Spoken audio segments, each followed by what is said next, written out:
Okay, सो mister विवेक सक्सेना, आपका बहुत बहुत स्वागत है आज के हमारे सफर प्रोग्राम के एपिसोड में। जैसे कि इस प्रोग्राम का नाम ही सफर है, तो बात का शुरू करना चाहूँगा। आप आपके आपके बचपन का सफर कैसा रहा आपका? How was your childhood? आप कैसे उसको डिस्क्राइब करते हैं? कुछ यादें हमेशा हमारे साथ रह जाती हैं, तो आप कुछ ऐसा कुछ शेयर करना चाहेंगे? हाँ, ज़रूर। जैसा आपने पूछा बचपन के बारे में, तो मैं ज़रूर कहूँगा कि मेरा बचपन बहुत ही अच्छा रहा। और जो भी हमारे फैमिली मेंबर्स थे, क्योंकि मैं उस ज़माने में पला-बड़ा हुआ हूँ, मेरा बचपन जिस दौरान गुज़रा है, उस दौरान जॉइंट फैमिली का ज़माना था। हुँ, हालाँकि मेरे फ़ादर बीएचईएल में थे और एक सिर्फ़ 2 बीएचके का घर था हमारे यहाँ।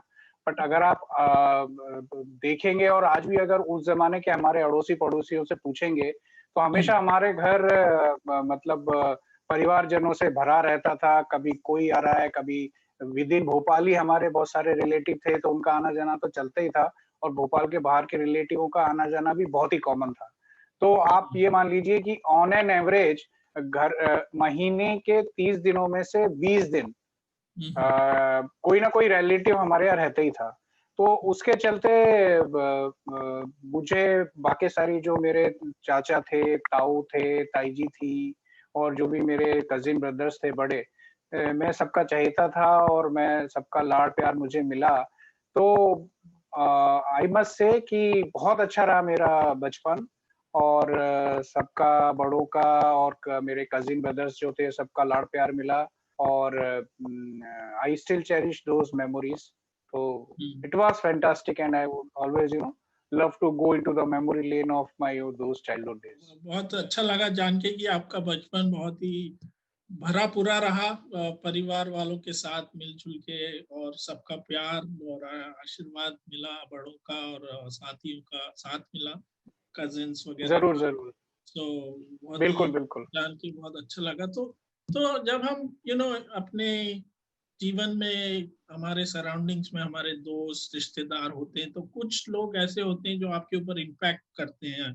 कुछ चीजें आप उनको ऑब्जर्व करते हैं जो आपके साथ लंबे समय तक रहती हैं। तो आपको ऐसी कुछ चीजें याद हो जिससे आप बहुत ज्यादा इन्फ्लुएंस हुए हो, आपके जीवन में इम्पैक्ट आया हो उस बात का?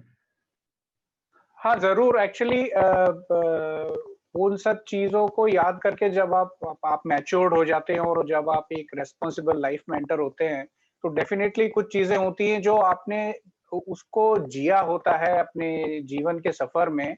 लेकिन आप उस समय जब आप उन उन पलों को, उन क्षणों को जी रहे होते हैं, उसकी इम्पोर्टेंस नहीं रियलाइज़ करते हैं। लेकिन जब आप पीछे मुड़ के देखते हैं, जब आप एक मैच्योर्ड रिस्पॉन्सिबल इंडिविजुअल हो जाते हैं, तब आपको वो सारी चीज़ें एक लर्निंग की तरह लगती हैं। और जैसा मैंने कहा कि जो हमारी फैमिली का बैकग्राउंड था वो वी कुड से जो एक नॉर्मल मतलब मिडिल लोअर मिडिल क्लास या middle class, average middle class का बैकग्राउंड था। तो सारे ही फैमिली मेंबर्स को अगर आप एवरेज आउट कर लें, तो मैंने ये देखा और जो मैंने सीखा भी कि बहुत कोई एफ्लुएंट तो फैमिली थी नहीं, लिमिटेड रिसोर्सेस थे।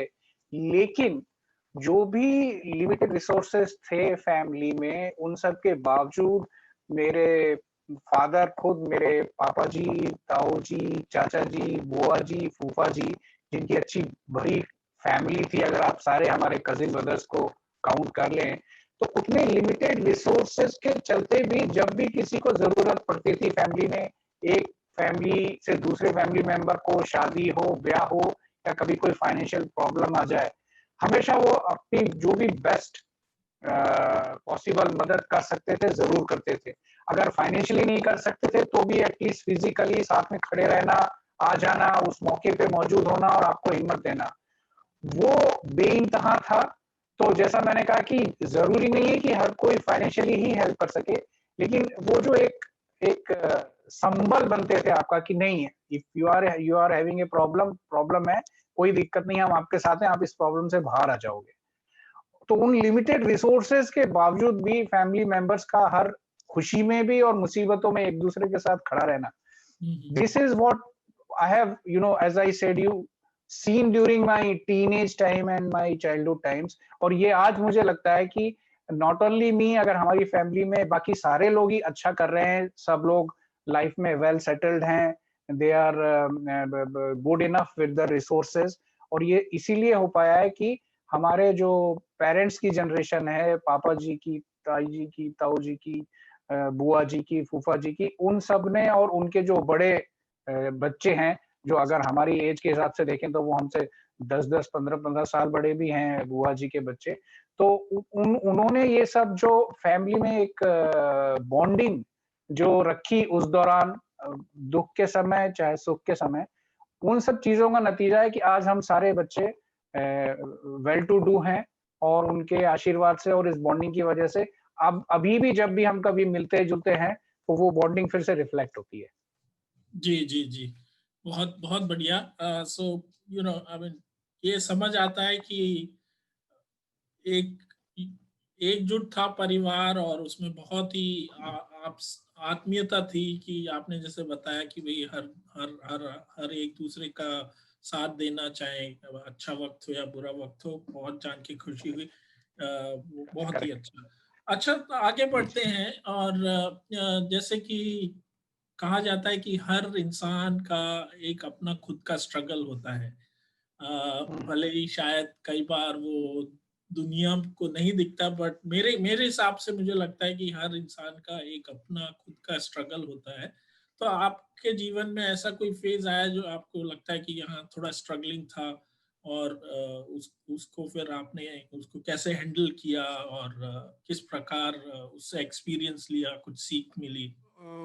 होता क्या है जब आप अपने जीवन सफर में आगे बढ़ते हैं और जब आप एक रेस्पॉन्सिबल पर्सन बन जाते हैं, जैसे जिसे कहते हैं हम कि आप अपने पैरों पे खड़े हो जाते हैं, जब आप अपना पढ़ाई लिखाई पूरी करके आपकी जॉब अर्निंग लग जाती है, आप अपना कोई बिजनेस स्टार्ट कर देते हैं, then you enter into family. तो उसके बाद से भी now I am like married for 22 years. तो मैंने काफी समय देख लिया है अपनी रेस्पॉन्सिबल लाइफ स्टार्ट करने के बाद. तो जहां तक जैसे आपने स्ट्रगल का पूछा, तो आप कैसे कंपेयर करते हैं अपने आप को? आप अपने आसपास आपके फैमिली मेंबर से कंपेयर करते हैं, आपके जो जनरेशन के जो बाकी कजिन ब्रदर सिस्टर हैं, चाहे हम्म। वो हम्म। साइड फादर की साइड से हो, चाहे मैटरनल साइड मदर की साइड से हो. फिर उसके अलावा आपका एक फ्रेंड सर्कल होता है, जो कुछ शायद स्कूल के फ्रेंड होते हैं, बहुत बड़ा सर्कल छोटा रह जाता है. फिर आपके कॉलेज के फ्रेंड होते हैं, वो एक थोड़ा बड़ा सर्कल होता है.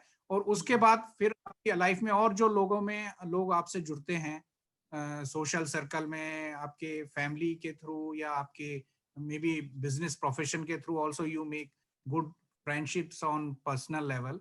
तो आप उनसे कंपेयर करते हैं.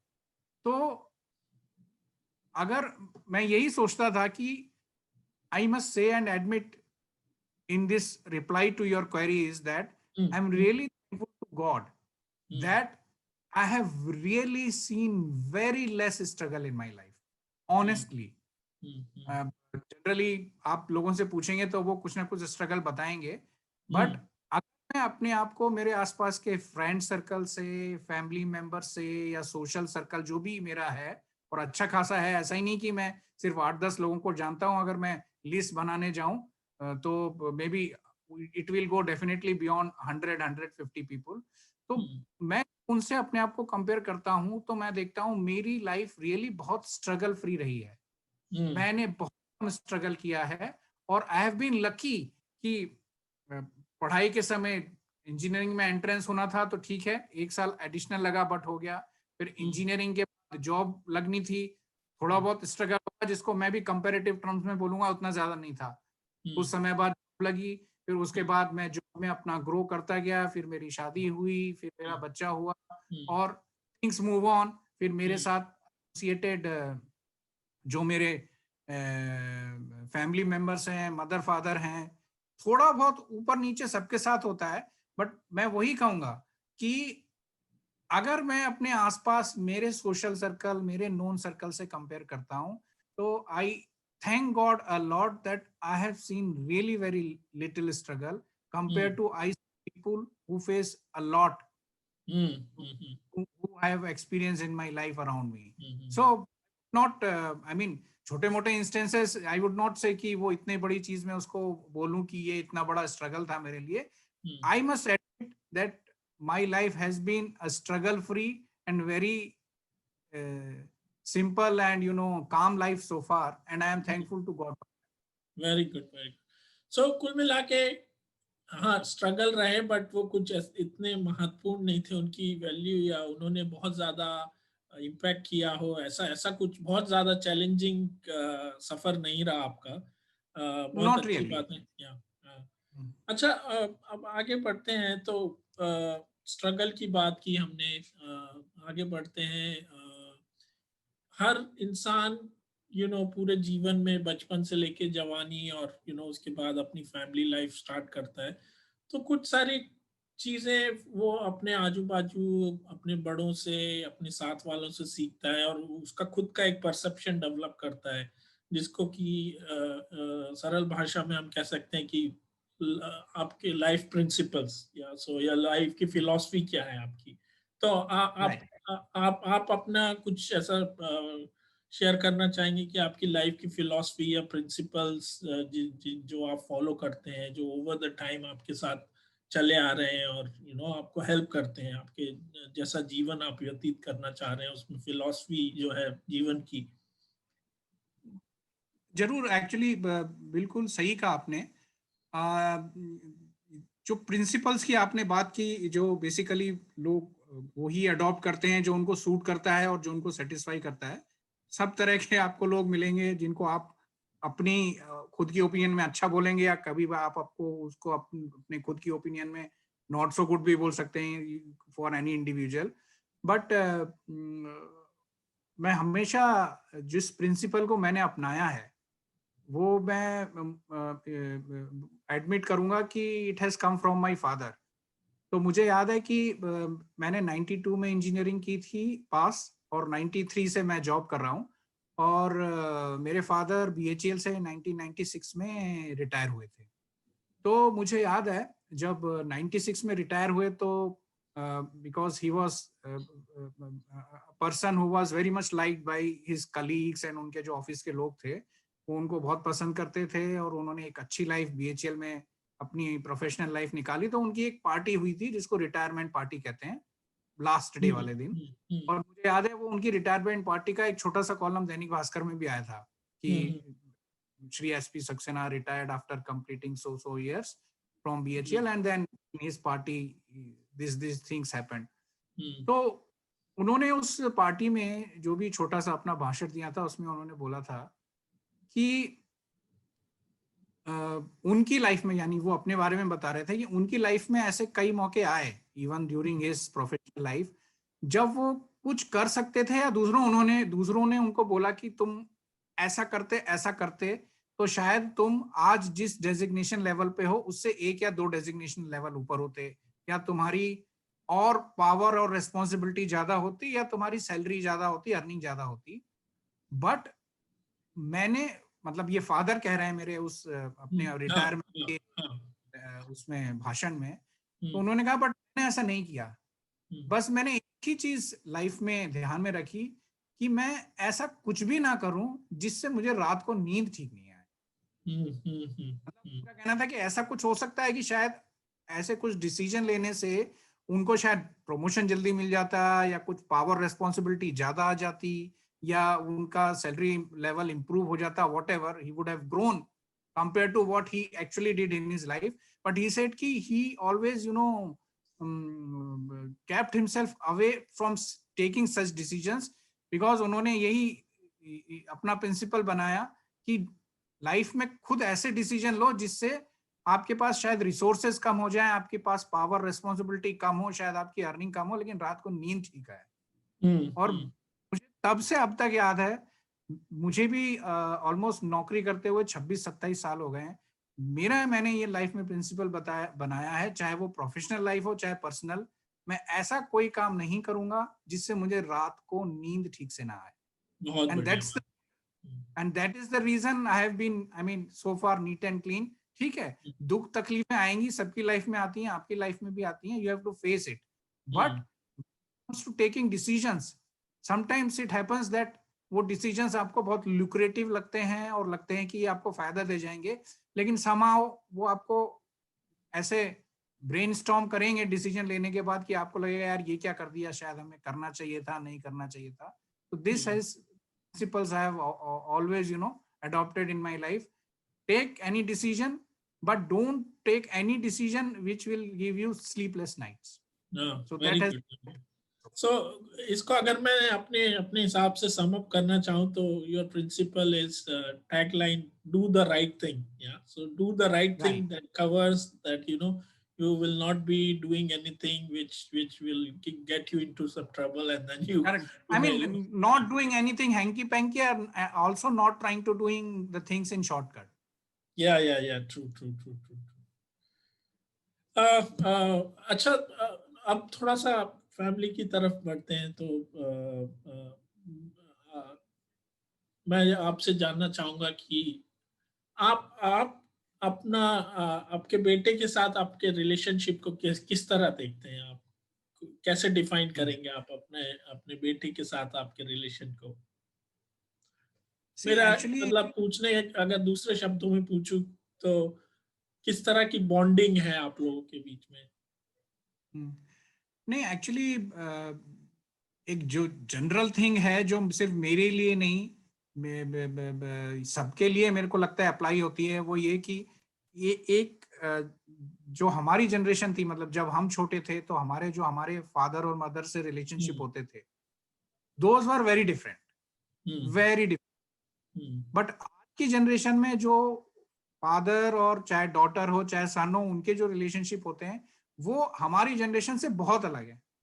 जैसे अगर सिंपल सा एग्जांपल दूं तो जब तक मेरी शादी की बात चली, जब पहली बार, क्योंकि मैं तीनों भाइयों में सबसे बड़ा हूं, तो मेरी जब शादी की बात चली, that was the first time जब हमारे फादर ने उनके जो 3 बच्चे हैं, लड़के हैं, उनके साथ डायरेक्ट कम्युनिकेशन स्टार्ट किया था. उसके हमारे तीनों भाइयों का कम्युनिकेशन, कोई भी डिसीजन लेना हो या कुछ मेजर चीज कन्वे करनी हो तो वो मम्मी के थ्रू होता था. Communication was there, but at the same time एक वो जिसको कहते हैं ना, एक रेस्पेक्ट था फादर और सन में, एज वेल एज एक जिसको बोलते हैं ना, इंग्लिश में I am not able to find the word, एक झेप थी कि वो रेस्पेक्ट से आती थी कि यू ऐसा नहीं कि हर छोटी मोटी बात पे आप डायरेक्टली उनके साथ इंटरेक्ट करने लगे. Issues you always discuss, but mostly it used to be through the mother. But आज I'm sure, because I know people around me, that things have changed. और father और चाहे son हो चाहे daughter हो, the relationship you can say is more or less friendly. So अगर उसी link में अगर मैं अपने आप को भी जोड़ूं तो मेरे लड़के के साथ बहुत ही फ्रेंडली और ओपन रिलेशनशिप है. और समटाइम्स उसके जो हमारी जनरेशन थी उसके अपने प्लस माइनसेस थे, लेकिन अभी की जनरेशन के अपने प्लस माइनसेस हैं, प्लस ज्यादा हैं, कुछ माइनसेस भी हैं. वो तो सही बात है, रहेंगे वो तो. कुछ एडवांटेजेस आएंगे अगर आप ओपन रहोगे, तो उसके कुछ डिसएडवांटेजेस भी आएंगे. तो sometimes in making they take you lightly and you want them to do something, but still they take advantage of their openness with you, they take their own decision. But at the same time, because you are friendly with them and you share a good bonding, you come to know more about your son or daughter कि वो क्या चाह रहे हैं, वो किस सोच रहे हैं, उनका थॉट प्रोसेस कैसा है. दिस माइट स्लाइटली डिफरेंट जो मैं अपना एग्जांपल लेके बात कर रहा हूँ. तो क्योंकि अब और बच्चे का या डॉटर का ज्यादा डायरेक्ट इंटरेक्शन बहुत लिमिटेड है, तो फादर बच्चे के बारे में और बच्चा फादर के बारे में कि फादर मेरे बारे में क्या सोच रहा है या फादर मेरा बच्चा इस बारे में क्या सोच रहा है, वो एक गैप रहेगा. लेकिन आज की डेट में because of this openness and friendliness between father sun relationship, आप अपने को ज्यादा अच्छे से जान पाते हो. एट टाइम बच्चा भी है आपके बारे में जान पाता है कि अच्छा इस इश्यू पे या मेरे इस डिसीजन मेकिंग पे मेरे फादर का सोचना इस तरह से है, वो एग्री कर रहे हैं, नॉट एग्री कर रहे हैं. So we have a close and friendly relationship and good bonding. Very good. चलिए अब हम आपसे आपके आपके बारे में और कुछ जानना चाहेंगे? जीवन में कई सारी चीजें ऐसी होती हैं जो पीछे रह जाती हैं because of your other priority responsibilities, right? So मुझे ऐसा लगता है हर के जीवन में कुछ ऐसी चीजें होती हैं वो जीवन में करना चाहता है, बट कुछ और प्रायोरिटी होती हैं जिनके कारण वो पीछे रह जाती हैं। या इंसान जो है ये सोचता है कि यार समय आएगा तब करूंगा। यार तो आपकी ऐसी कुछ जिसको जिसको आज की भाषा में बकेट लिस्ट बोलते हैं, कुछ हमारी इच्छाएं जो हम हमेशा उनको फॉलो करते हैं बट पूरी नहीं कर पाते फॉर सम और द अदर रीजन। तो ऐसी कुछ चीजें आपके मन में है, आपकी कोई बकेट लिस्ट के आइटम्स जो आप हमसे शेयर करना चाहें? Actually, I would not say that I am die hard to get that bucket list कि मेरा इतना हार्ड एंड फास्ट नहीं है कि नहीं यार मुझे करना है, बट एक इच्छा जरूर है कि मैंने स्विट्जरलैंड जैसे कंट्रीज, ऑस्ट्रिया जैसे country, beautiful countries, Slovenia, Germany, जो एक बकेट लिस्ट आप कह सकते हैं, बट मैं उतना हार्ड एंड फास्ट नहीं हूं कि मुझे ये करना ही करना है। बट एक जो आप जिस डायरेक्शन में क्वेश्चन है आपका, उसका आंसर यही है कि मैंने ये सारे ब्यूटीफुल और एक्सीलेंट कंट्रीज देखे हैं जो मैंने एक्चुअली प्रोफेशनल अपने असाइनमेंट के चलते देखे हैं। और कुछ ऐसे कंट्रीज हैं जैसे स्विट्जरलैंड, मैंने लैंड किया और उसमें 300 किलोमीटर ट्रेवल करके जर्मनी में एंटर कर गया, वापस आया तो से आ गया, एंटर किया तो ज्यूरिख से कर चला गया, और मैं स्विट्जरलैंड ट्रेवल कर लिया 300 किलोमीटर, बट मैंने घूमने के नाम पे जीरो। ऑस्ट्रिया गया हूं, घूमने के नाम पे जीरो। तो ऐसे मैंने बहुत सारे कंट्रीज देखे, लेकिन because it has always been my official assignment कि वो जाना है, होटल में रुकना है, उसके बाद नेक्स्ट डे आपकी मीटिंग्स होंगी, फिर आप मीटिंग्स करोगे, ज्यादा से ज्यादा आप उस सिटी में शाम को किसी अच्छे रेस्टोरेंट में या कहीं चले जाओगे, और नॉट बियॉन्ड दैट। तो मेरा ये है कि इन्हीं ब्यूटीफुल कंट्रीज को मैं फिर से जाऊं, लेकिन घूमने के पर्सपेक्टिव से जाऊं, ऑफिस के काम से ना जाऊं। And I want to explore and visit all those countries, and of course with my wife and son. Yeah, definitely. मजा तो सबके साथ ही आता है। Yes. अच्छा, बात करते हैं कि हमें मालूम है कि आपको संगीत से बहुत लगाव है, आप गाते भी हैं, और सो आपके फेवरेट सिंगर्स या कुछ चीजें संगीत से जुड़ी जो आप हमारे साथ शेयर करना चाहें? हाँ, यही है कि संगीत मुझे बहुत पसंद है, और actually my this interest is very closely associated with the interest of my mother in music. तो जो मेरी मदर हैं, उनका शुरू से ही उनका स्वयं का और उनकी फैमिली का म्यूजिक से बहुत लगाव रहा है, तो शायद उसी का थोड़ा बहुत जीन मुझ में आया है, या इवन मेरे जो ब्रदर्स हैं या जो और फैमिली मेंबर्स हैं, उनमें भी जो इंटरेस्ट है म्यूजिक का, शायद उसका देन यही है कि मेरी मदर एक काफी हाई लेवल तक की वो कथक डांसर रही हैं। उन्होंने प्रभाकर किया था कथक से, इलाहाबाद यूनिवर्सिटी से, और उन्होंने बिरजू महाराज के साथ कथक सीखा है। तो उनको म्यूजिक की, सरगम की, डांस की अच्छी खासी नॉलेज है, और शायद वही जीन जो हम उनके बच्चों में आया है, तो वही रीजन है कि मुझे भी म्यूजिक बहुत पसंद है। ठीक है, मैं बहुत अच्छा नहीं गाता हूँ, ऐसे एवरेज टाइम पास गा लेता हूँ, लेकिन यस, म्यूजिक मुझे बहुत पसंद है। और मैंने अपने इंटरेस्ट को लिमिट भी नहीं किया है कि मैं पुराने ही गाने पसंद करूंगा, या 90s 80s के ही पसंद करूंगा, या नए गाने मैं नहीं पसंद करूंगा। मुझे सब तरह का म्यूजिक पसंद है, और मैं देख रहा हूँ कि अभी पिछले 8-10 सालों में भी, ठीक है, अच्छा म्यूजिक का स्तर थोड़ा घटा है, लेकिन कुछ ट्रेमेंडस और एक्सेप्शनल गुड म्यूजिक आया है, जो बहुत अच्छे सिंगर और कंपोजर भी आए हैं। तो I mean I admit that I relish music very much, और Mohammed Rafi has been my all time favourite.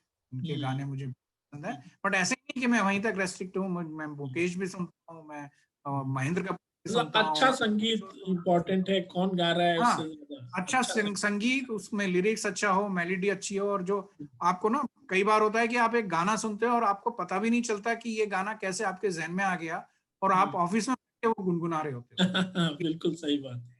हाँ। So it happens only when that music you absorb, because it is good music with good melody and good lyrics. तो हम So चाहेंगे अगर आप हमारे लिए दो दो लाइनें किसी गाने की, आपके फेवरेट गाने की गुनगुना दें हमारे लिए। okay, actually मैं वैसे तो मैंने ऐसा प्रिपेयर नहीं किया था, ऐसा नहीं सोचा था कि आप मुझसे ऐसा कुछ रिक्वेस्ट करेंगे। आपने बोला है तो मैं दो लाइनें गा देता हूँ। तो सोच रहा हूँ कौन सा गाऊं। हाँ बिल्कुल।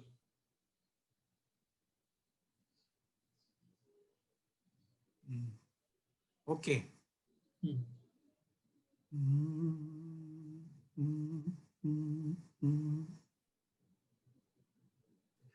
हम है राही प्यार के, हमसे कुछ न बोलिए, जो भी प्यार से मिला हम उसी के हो लिए, हम उसी के हो लिए, जो भी प्यार से मिला हम उसी के हो लिए। चैन भी हमें कबूल, दर्द भी हमें कबूल, चैन भी हमें कबूल, दर्द भी हमें कबूल, हमने हर तरह के फूल हार में पिरो लिए, जो भी प्यार से मिला हम उसी के हो लिए, हम उसी के हो लिए, जो भी प्यार से मिला हम उसी के हो लिए। वाह वाह वाह वाह, बहुत सुंदर, बहुत सुंदर। बहुत ही ऐसा लगा कि आई थिंक जो भावना है उस गाने की वो आपके व्यक्तित्व में झलकती है, जितनी बातें आपने हमें बताई। वैसे I believe on the spirit of this song. I believe very much. या वेरी गुड। It है, I believe in the spirit. हाँ हाँ। तो समय की पाबंदी है, मैं आपको शायद एक दो प्रश्न और है मेरी लिस्ट में आपके लिए। तो एक तो ये तो हमने काफी जाना आपके बचपन, फिर आपने पढ़ाई की और नौकरी वगैरह जीवन। सो आप इसको अगर सम अप करना चाहें, द सार, जिसको हिंदी में सार बोलते हैं, तो आपके जीवन का अभी तक का जो सफर रहा उसका सार आप कुछ सेंटेंस में आप डिस्क्राइब करने की कोशिश कर सकते हैं क्या? नहीं, सार अगर आप पूछेंगे तो मैं यही कहूंगा कि my life so far has been very contenting for me. I mean, of course, there is no limit. You can always think of कि मुझे ये और चाहिए, वो और चाहिए. But to honestly admit, I have a feeling of fulfilling in my life, in the sense कि जो भी मुझे अभी तक मिला है, चाहे वो मुझे मेरी धर्म पत्नी, मेरी जीवन संगिनी के रूप में हो, मेरे बच्चे के रूप में हो, चाहे मेरे पेरेंट्स से जो मुझे मिला और उनसे मैंने सीखा, या जो मुझे अपनी कजिन ब्रदर्स फैमिली मेंबर से जो प्यार दुलार मिला, all everything, all what I have got so far has been very fulfilling. और मुझे ऐसा कोई कंप्लेंट नहीं है कि मुझे ये और मिलना चाहिए था या मुझे ऐसा और होना चाहिए था, मैं क्यों नहीं हो पाया, ये चीज मुझे क्यों नहीं मिली। तो अगर सार में करूं तो so far my life has been fulfilling and I am thankful to God to give me such a beautiful life with such beautiful people around me. So as such, no complaints. Very good, very good. So कुल मिला के बहुत ही संतुष्ट जीवन रहा है आपका। बिल्कुल बिल्कुल बिल्कुल। ऐसा कुछ भी विचलित करने वाला चीज ऐसी कुछ नहीं। I don't think so. थोड़ा बहुत, जैसे मैंने कहा, हर लाइफ, आदमी की लाइफ में हाँ, ऊपर नीचे आता है, but overall it has been fulfilling. Very good, very good.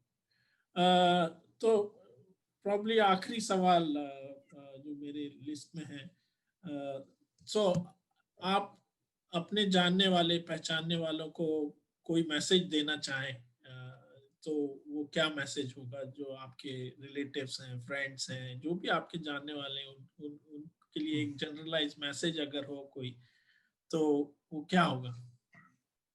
नहीं, एक्चुअली अभी जैसा आप भी जानते हैं कि वर्ल्ड ओवर स्पेशली इंडिया में दीज आर डिफिकल्ट टाइम्स।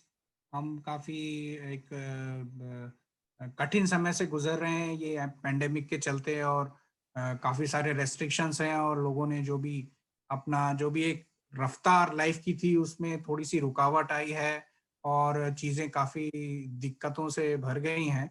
तो ऐसे में मैं यही चाहूँगा, जो बेसिकली एक तरह से एक लाइफ को रिकॉल कराया है आप ऊपर वाले ने ये पेंडेमिक देके हमको, कि जहाँ दिक्कतें हैं वहीं एक सीख ये भी है कि हम शायद अपनी लाइफ की रफ्तार में, कि मैं ये भी कर लूँ, वो भी कर लूँ, मुझे यहाँ जाना है, ये अचीव करना है, कुछ चीज़ें का की इम्पोर्टेंस हम कम करते गए थे या हम उनको भूलते गए थे।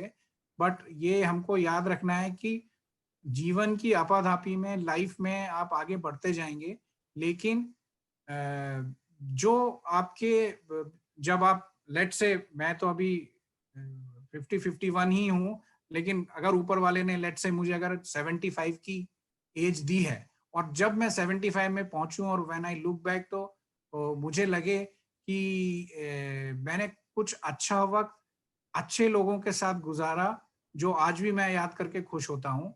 बट उस वो तभी मैं कर पाऊँगा जब मैं वो वक़्त और वो समय अपने लोगों के साथ आज शेयर करूँगा, चाहे वो मेरे फैमिली मेंबर्स हों, चाहे वो मेरे ऑफ़िस कलीग्स हों, चाहे वो मेरे पर्सनल फ्रेंड्स हों। तो मैं हम्म। लोगों से ये कि अपने जीवन की आपाधापी में से थोड़ा समय ज़रूर अपने फैमिली के लिए पर्सनल निकालें, अपने फ्रेंड्स के लिए निकालें, अपने पेरेंट्स के लिए निकालें, और those are the things which you cherish for your whole of the life.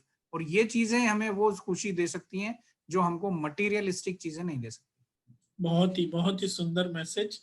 और आज के संदर्भ में बिल्कुल सही बात है। हम शायद भूलते जा रहे हैं, और कुछ सोशल मीडिया ने भी कुछ इस तरह से कर दिया है कि वर्चुअल कनेक्शन बहुत है बट पर्सनल कनेक्शन कम हो गया है। Correct, correct, correct. हाँ। हाँ, तो हमको मुझे लगता है उस पे रीथिंक करने की ज़रूरत है, और हम आई एम वेरी श्योर कि now it is only matter of time जब ये वैक्सीन वगैरह आ जाएगी और हम काफ़ी नॉर्मलिसी की तरफ आ जाएँगे।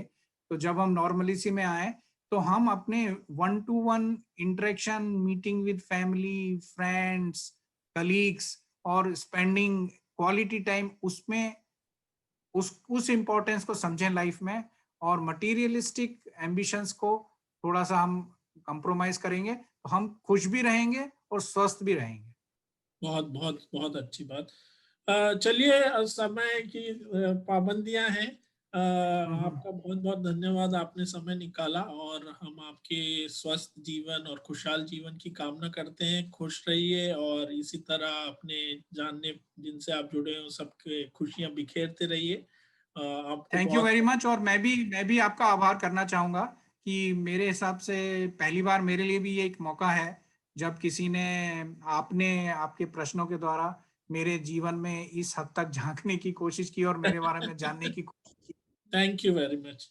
चलिए, एक बार फिर आपको बहुत बहुत शुभकामनाएं। स्वस्थ रहें थैंक यू। और इसी तरह खुश रहें। थैंक यू, एंड मैं आशा करता हूं it कि was my pleasure to have such a nice interaction with you. Thank you very much again. Thank you.